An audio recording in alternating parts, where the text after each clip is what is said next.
Hey everybody, thank you for joining me today. So today's video is basically using this color scheme. I love challenging myself with the different colors, but this one is also with Scrapbooking with Me at their group in Facebook.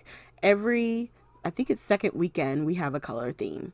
So I've got white watercolor paper and my black watercolor paper taped down to a hard board, and I'm going to create some backgrounds using my gouache paints.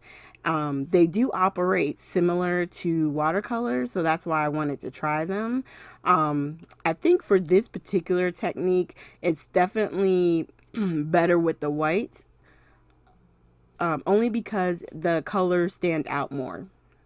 On the black paper, the greens, they stand out, but they don't stand out as much. So it was a lot harder to get a blend and to have something that's on the background that you can even really tell is there.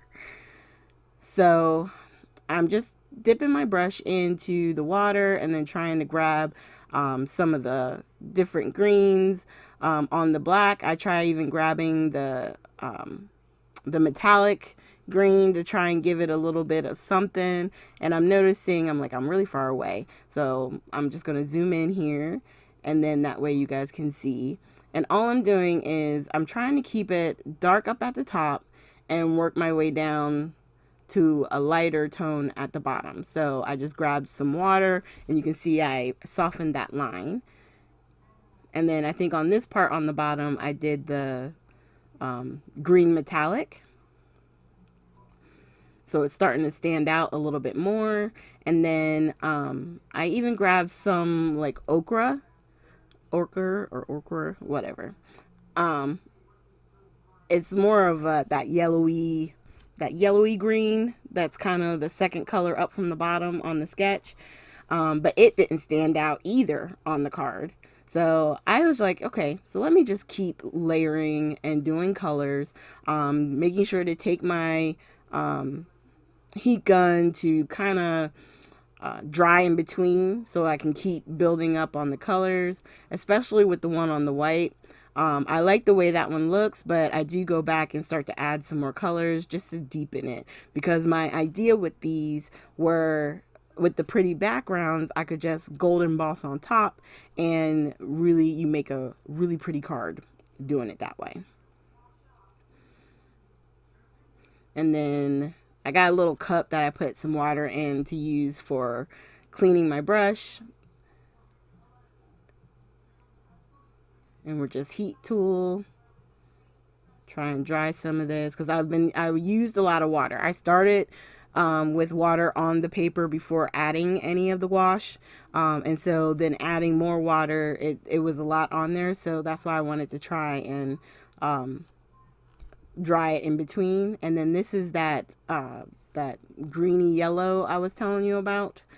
And then I go back to another green, and I'm going to bring this one all the way up. And then I want to say I even grab like a darker green, trying to,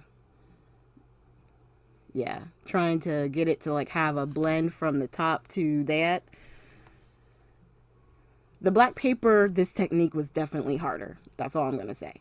I wouldn't say don't do it ever, but if you just want, it was more subtle on the color and took more work. So then I was like, you know what? Let me grab some of this color. I'm going to put it over here on this side and fade it out and just keep putting some of the darker colors up at the top.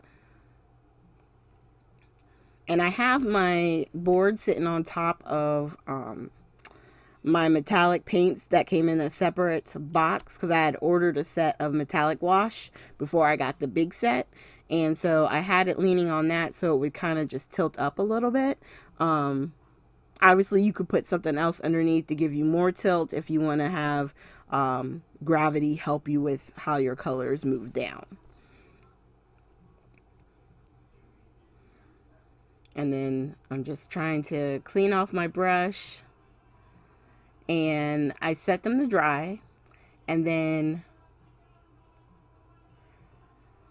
I heat embossed, and then we're going to go ahead and do some splatters. And on the Heat Emboss, I did use the Gilded Flakes from Brutus Monroe.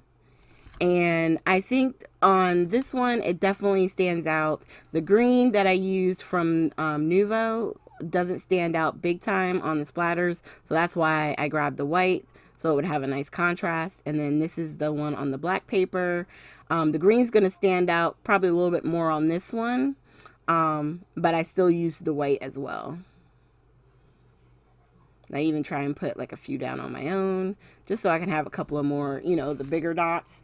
And just be careful whenever you heat emboss. If you need to dry something after you've done it, just keep moving it around so that way you don't wind up burning the paper. And then that is the black one. So those are the final projects. So what I did was I turned them into cards by using Fun Foam to give it a nice even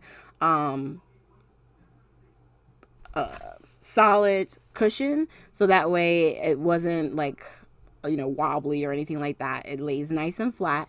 And I use black cardstock for the base for the black watercolor paper, and then I used a white cardstock base for the white one that we used. And by using the tape gave me a little bit of a border, so it almost looks like I've got like 3 layers, and it really was just the paint tape trying to keep the white as clean as possible.